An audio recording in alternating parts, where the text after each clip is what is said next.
Euzu billahi mineşşeytanirracim. Bismillahirrahmanirrahim. Elhamdülillahi rabbil alamin ve salatu vesselamü ala rasulina Muhammed ve ala alihi ve ashabihi ecmaîn. Amma ba'd. Selamun aleyküm saygılı cemaat-i muslimin. Yüce Rabbimiz bu mübarek cuma gününü hepimiz için hayırlara vesile olmasını nasip eylesin. Yapacak namazlarımızın, dualarımızın en güzel şekilde kabul makbul etsin inşallah. Bugünkü vaaz ve hutbemizin mevzusu numunevi ümmet olabilmek. Numunevi ümmet olabilmektir. En evvela elbette aytmak gerek, numune sözü Kırım Tatarca bir şeyge misal olmak ya da bir şeyge örnek olmak manasına geliyor.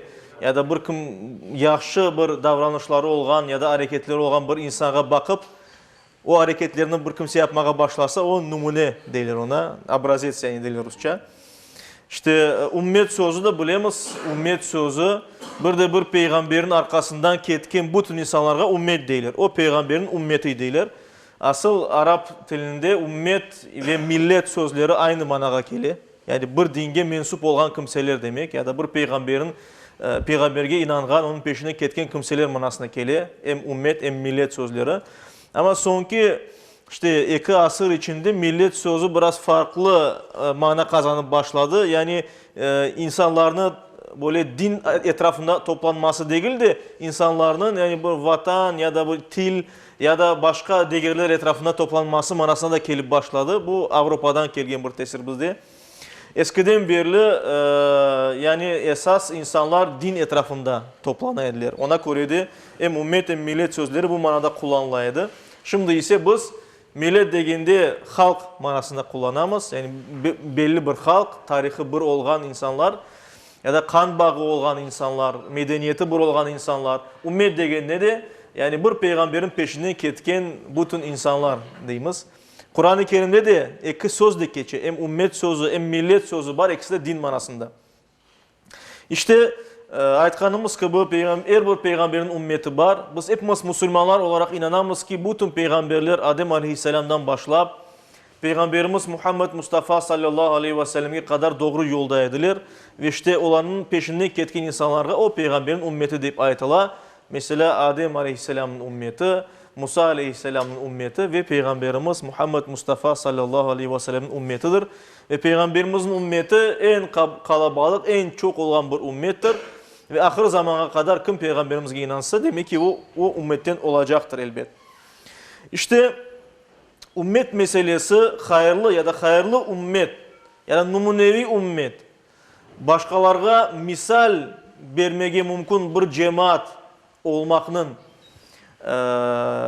olmak etrafında laf edeceğiz inşallah bugün. Ve en evvela Kur'an-ı Kerim'de geçken ayet-i kerimenin Allah'ın sözünden başlayımız.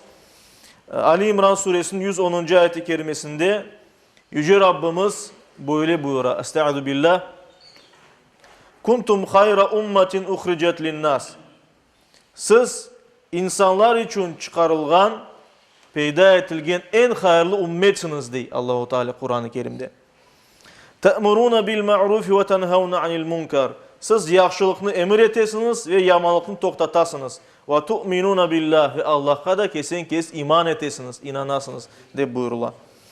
Demek ki tamam mevzumuzla alakadar olan bir ayet-i kerime Allah'ın sözü. Çünkü Kur'an-ı Kerim'de evvela elbette Peygamberimiz etrafında olan sahabelerge müracaat edilip siz insanlar için çıkarılan en hayırlı ümmetsiniz. En hayırlı insanlarsınız dey Allah-u Teala Kur'an-ı Kerim'de. Ama bu sahabelerden de gayrı bütün Müslümanların içine almakta. Ve Allah-u Teala böyle iltifat etse, böyle güzel sözler aytkan olsa bizim ümmetimiz için elbette ki biz ona göre hayatımızı doğrulamaya tırışmak gerekmez. Ve ona göre de biz böyle Allah-u Teala bizni böyle maktasa, numune olarak bizni göstergen olsa, biz bu numune yani misal, örnek, güzel bir hareket tarzını göstergen cemaat olmaya tırışmak gerekmez. Ve bir asırda buna tırışkan birçok Müslümanlar olgan elbet. Ama yazık ki vakit Müslümanlar öyle yüksek seviyelerini gösterip olamagandır elbet. Numunevi ümmet olmak için en güzel dini yaşamak gerek. ve en güzel dinni yaşamaya gerek degende de biz aytamız ki Allah'a kullukunu en güzel şekilde yapmak gerek. Geçken vaazlarımızda aytkanımız gibi her bir insan ihsan ya da ihlas derecesinde Allah'ını korgeni gibi temiz yürekten Allah için yapmak gerek hareketlerini. Böyle eğer yapsa bu numunevi ümmet olmak sınırına yakınlaşmakta demek Müslümanlar. Ve ikincisi de Allah-u Teala tarafından buyurulgan kanunlar var.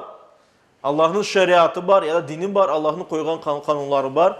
Ve bu kanunlarını yerine getirmek, dini vazifelerimizi yerine getirmek elbette hepimizge gerek ki biz böyle bir ümmet olayıq. Numunevi ümmet olayıq ki insanlar arasında en hayırlı ümmet olayıq. Ve ona göre de vazifeler degenimizde hem dinimizge nispeten yani Allah'a, peygamberimizge nispeten yapacaklarımız var. Burada başka Müslümanlara ya da başka insanlara nispeten yapacaklarımız vardır elbet. Allah ve peygamberine nispeten vazifelerimiz, yapacaklarımız Kur'an-ı Kerim'de, hadis-i şeriflerde çok aytılgan. Mesela Nur suresinde böyle buyrula. Estaizu billah. İnnemâ kâne kavlul mu'minîne izâ du'û ilallâhi ve rasûlih.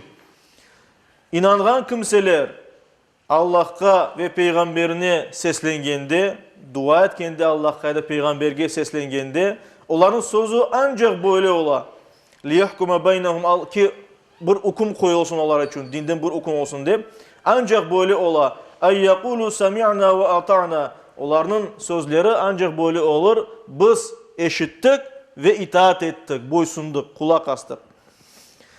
Ve ulaike humul muflihun ve böyle kimseler kim Allah'ın sözünü, peygamberimizin sözünü dinleyip sallallahu aleyhi ve sellem kulak asıp boysunsa fe ulaike humul muflihun onlar kurtuluşa erişken kimselerdir. Yani Allah'ın razılığına ve cennetke erişken kimselerdir. Dünya imtihanından geçken kimselerdir. Ve men yuti'allaha ve rasulahu kim Allah'a ve peygamberine itaat etse, boysunsa ve yakşallah ve Allah'tan korksa, sakınsa onun cezasından ya da razı olmayacağından ve yetteqhi ondan korksa fe ulaike humul faizun onlar hiç şüphesiz muvaffakiyetke erişken kimselerdir deyip buyurula Kur'an-ı Kerim'de. Aysa her bir Müslüman güzel bir misal olmak için ya da bizim cemaatimiz, ümmetimizin güzel bir numune olması için biz hepimiz Allah'ın ve peygamberinin göstergen yolundan gitmek gerekmiz, dinimizni kütmek gerekmiz. Haram ve helalını gözetmek gerekmiz. Diğer Müslümanlara ya da insanlara nispeten de dinimizin birçok emirleri var.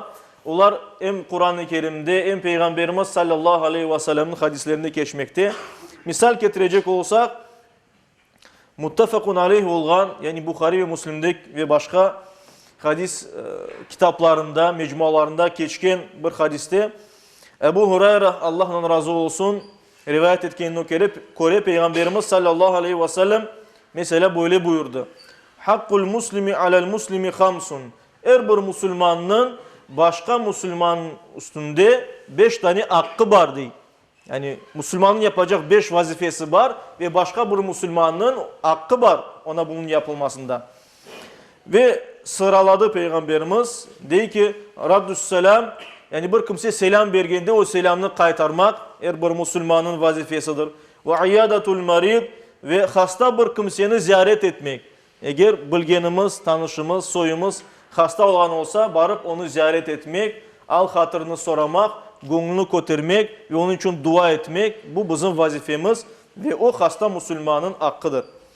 Ve ittiba'ul cenaiz ve cenazelerini takip etmek. Yani bir kimse Müslüman kişi vefat etken olsa barıp cenazesinde yardımcı olmak ve cenazesinde iştirak etmek, daha sonra alıp gitmek ve yerge vermek, defin etmek. Cenaze namazında bulunmak, dua etmektir bu kimse için. Bu vefat etken kimsenin hakkıdır, bizim ise vazifemizdir.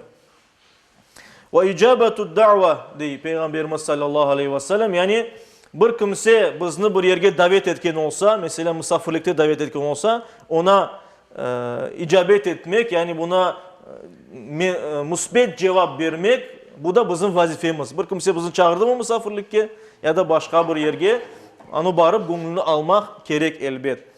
Ve devamında Peygamberimiz dey ve teşmitul atis, yani bir kimse aksırganda işte bu böyle bir kimsege dua etmek. Yani bilemiz dinimizge göre yerhamukallah, Allah merhamet etsin deyip buyurulmakta. Demek misal olarak getirdim ben bütün bunlarını. Eğer bir Müslüman başka Müslümanlarga onların hakkı var ve bizim vazifemiz bunlarını yerine getirmek. Çünkü bunlar dinimizin emridir. Ve bundan da gayrı çok da meseleler var. Mesela dinimizge göre Kur'an'tanı bakmak da, yani bir kişinin öz Kur'an'tasını bakması, bu da onun üstünde bir mesuliyettir, farzdır. Ve ona göre çalışıp, kazanıp, evini elal lokma getirmek, apayını, ballarını aşatmak bir kişinin vazifesidir. Bunu yerine getirmek gerek.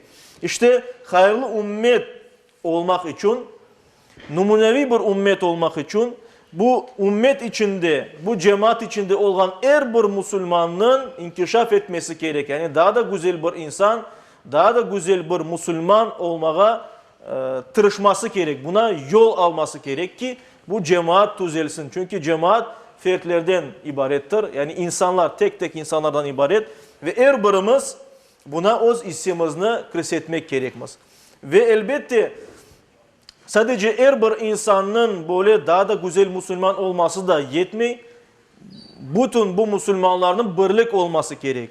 Yani tevhid degenimiz bir Allah'a ibadet esasında, bir Allah'a inanmak esasında camiye toplanıp meselelerimizi beraberce halletmek manasında toplanıp bir ümmet, bir cemaat olmaya da tırışmak gerekmez. Çünkü herkes ayrı olsa elbette böyle numunevi ümmet olamaz. Numunevi ümmet, yani herkeske misal olacak bir cemaat olmak için bizle birlik, beraberlik ve Allah'ın doğru yolunda olmak gerekmez. Bütün bunlara esaslanıp her bir Müslüman dinini yaşamak ve yaşatmak, birdemlikini saklamak, cemaattan ayrılmamak, birbirimizge yardımlaşmak ya da yardımlaşuf esasında olmak, birbirimizge yardım kolunu uzatmak ve her bir Müslüman çok düşünmek ve ilim öğrenmeye tırışmak gerek. Yani doğru ve numunevi bir ümmet olmak için her bir Müslüman düşünmek gerek, bunu nasıl yapmak gerek ve bunun için gayret sarf etmek gerek. Ve bunu en güzel yapayım degende içindeki olan sabırla beraber, yumuşaklıkla beraber, güzel üslupla beraber ilim olmak gerek. Çünkü ilimle bütün bunlar öğrenilir. Peygamberimiz sallallahu aleyhi ve sellem'in ayatına biz baksak, öğrensek, alimlerin sözlerine dikkat etsek, biz yavaş yavaş tekmilleşemiz, daha da güzel insan olamız, daha da güzel Müslüman olamız.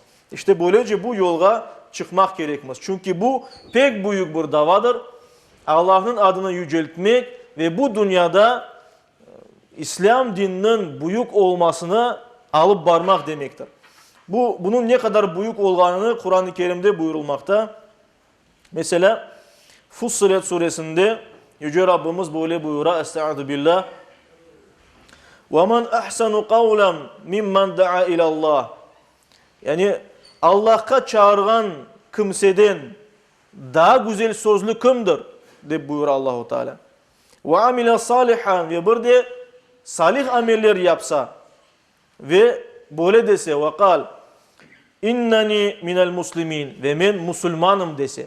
Yani ben Müslümanım degen, salih ameller yapkan ve Allah'a çağıran kimseden kim daha güzel sözlü olur? Değil.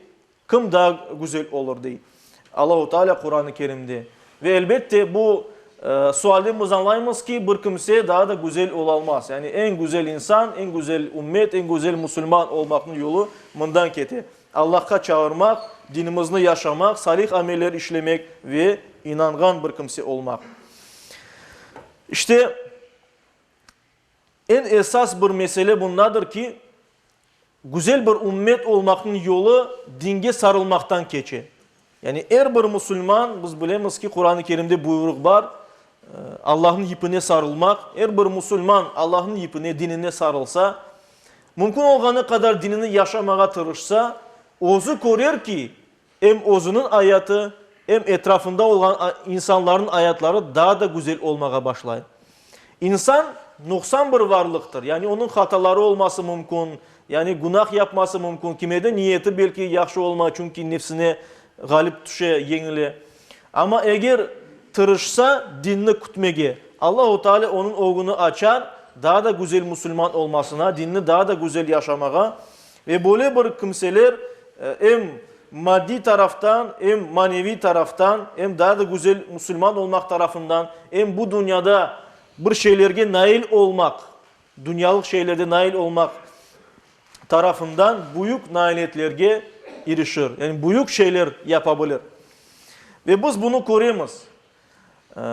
Peygamberimiz tarafından terbiye etilgen sahabiler en güzel bir misal bizler için. Yani böyle numunevi ümmette ve Kur'an-ı Kerim'de zaten onlar hakkında en evvela aytılmakta. En hayırlı ümmet olarak. İşte asr-ı saadet degenimiz Peygamberimiz sallallahu aleyhi ve sellem yaşaganda ve Peygamberimiz vefat etkenden son Hulefai Raşidin yani doğru yolda olgan ve doğru yolga alıp bargan halifeler vaktinde yaşagan sahabilerinin devirleri en güzel İslam'ın devri deyip sayılmakta. Ve bu vakitte Müslüman tek tek bakacak olsak pek büyük seviyedeydi. Ve onlar birlik olganı için bir gaye etrafında onlar en numunevi, en güzel ümmet misalini bizge bergenler. Bundan gayrı elbette başka da misaller vardır. Mesela alimlerimiz ya da ustalarımız bizge aytalar. Emeviler vaktinde Ömer bin Abdülaziz vakti pek böyle İslam'ın çiçeklengeni bir devir. Onu bir bizge misal olarak gösterilir.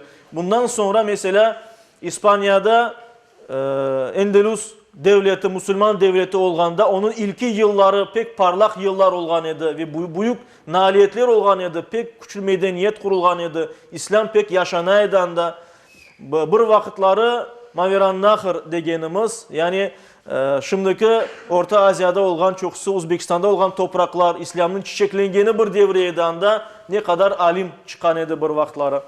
Ondan sonra mesela bazı bir İslami devletler kurulganı vakit, güçlü olganı vakit, mesela Selçuklu devleti ya da Osmanlı devleti kurulgan ilki yılları, 10 yıllar içinde ya da mesela bizler halkımızla alakalı olarak atacak olsak mesela Kırım Hanlığı vakti Kırım Müslümanları için bu altın devir sayılmakta. Çünkü bizim temelimiz o vakit atıldı. Bir Müslüman halk olarak, Kırım'da yaşayan Müslümanlar olarak ve o vakitte de aramızdan çok alimler çıktı. Dünya üzere adları çıkan, hizmet etken bu Allah'ın dinine Kırım'da ve ondan dış yerlerde. İşte buna böyle misaller var ve biz o misallerge bakmak gerekmez. Ve nasıl eteyik ki o şeylerge yetişeyik? Elbette her bir insan o sözünden başlamak gerek. O sözünden başlayıp daha sonra Müslümanların birliği için ve Müslümanların daha güzel olması için tırışmak gerektir elbet. Ve bunu aytkanımız ayet-i kerimede yani anğamız ayet-i kerimede Allah-u Teala Kur'an-ı Kerim'de böyle buyura. Ali İmran suresinin 102-103. ayet-i kerimelerde Estaizu billah وَاَعْتَصِمُوا بِحَبْلِ اللّٰهِ جَمِيعًا وَلَا تَفَرَّقُوا Yani ey Müslümanlar hepiniz Allah'ın ipine sımsık sarılınız. Yani Allah'ın dinine sımsık sarılınız ve birbirinizden ayrılmanız. Fırka fırka olmanız. وَذْكُرُوا نِعْمَةَ اللّٰهِ عَلَيْكُمْ اِذْ كُنْتُمْ اَعْدَاءً Hatırlanız. Siz birbirinizge düşman olganda Allah-u Teala nasıl sizge nimet verdi? Bergen nimetini hatırlanız. Nimet de İslam'ın doğru yolu, İslam'ın birleştirici yolu, bir ümmet yapmak yoludur. فَأَلَّفَ بَيْنَ قُلُوبِكُمْ diye Allah-u Teala. Allah-u Teala yüreklerinizde birbirine sıcak yaptı, yüreklerinizde birbirleştirdi, beraberleştirdi. فَأَصْبَحْتُمْ بِنِعْمَتِهِ اِخْوَانًا Ve Allah'ın nimetinin, Allah'ın dinine uyup sizler birbirinizge ağa kardeş oldunuz diye Allah Teala. وَكُنْتُمْ عَلَى شَفَا حُفْرَةٍ مِنَ النَّارِ Siz ateşke düşmeden bir adımdaydınız. Yani bir adım daha atsaydınız ateşke düşüp gidecek ediniz. Anda ebediyen yanacak ediniz. فَاَنْقَذَكُمْ مِنْهَا Ve Allah Teala sizi bu ateşten kurtardı. كَذَٰلِكَ يُبَيِّنُ اللّٰهُ لَكُمْ آيَاتِهِ Böylece Allah Teala sizler için o ayetlerini, o mucizelerini, öz işaretlerini açıklay, göstere. لَعَلَّكُمْ تَهْتَدُونَ Belki de siz doğru yolga erişirsiniz. Ve devamında meşhur bir ayet-i kerime buyurulmakta. Böyle buyurula. وَلْتَكُمْ مِنْكُمْ اُمَّةٌ يَدْعُونَ اِلَى الْخَيْرِ وَيَأْمُرُونَ بِالْمَعْرُوفِ وَيَنْهَوْنَ عَنِ الْمُنْكَرِ Sizin aranızda öyle bir ümmet olsun ki, sizin aranızdan öyle bir ümmet olsun ki, o hayırga çağırsın ve yaxşılıkını emir etsin. وَيَنْهَوْنَ عَنِ الْمُنْكَرِ Ve yamanlıkını da yasak etsin. وَاُولَٰئِكَ هُمُ الْمُفْلِحُونَ Böyle kimseler doğru yoldalar. Kurtuluşa erişkenlerdendir.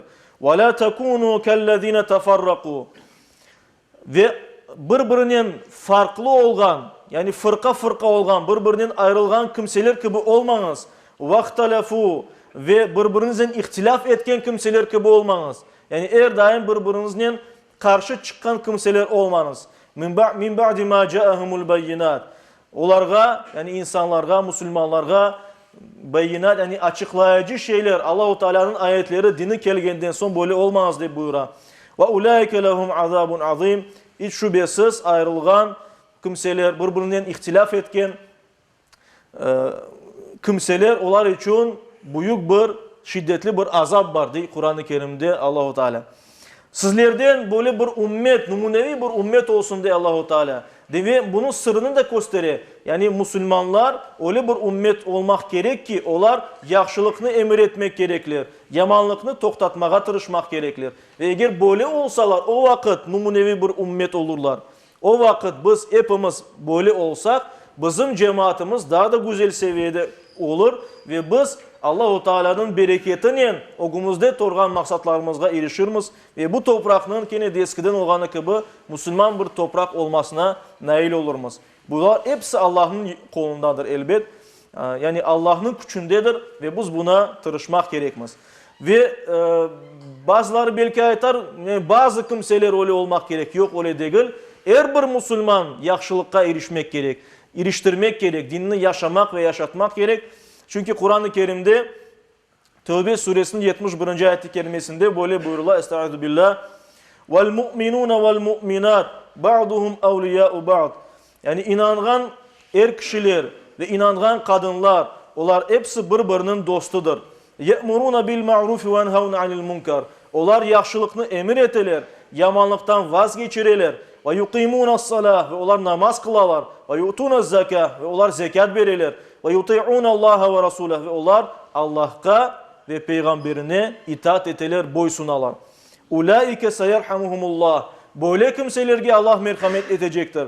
اِنَّ اللّٰهَ azizun hakim Hiç şüphesiz Allah azizdir, hakimdir. Allah pek büyüktür, yücedir ve hikmet sahibidir. İşte ona göre her bir Müslüman aktif bir kimse olmak gerek. Her bir Müslüman dinini yaşamaya tırışmak gerek, yaşatmaya tırışmak gerek. Hayırlı şeylerini, dinimizin emirlerini yaymağa, başkalarına emir etmeye, anlatmağa bunu ve yaman şeylerden uzaklaştırmağa tırışmak gerek. Ve hususan bunu korantalarımız için yapacağımız. Çünkü korantalarımızga sözümüz, tesirimiz pek keçi ve bizim bağlarımız biz ne kadar gayret etsek ona göre dinimizini yaşayacak. Buna tırışayak. Dinden uzaklaşsak ise Allah-u Teala bizim alımızını daha da fena eter. Bizim başımızga türlü felaketler gelmesi mümkün.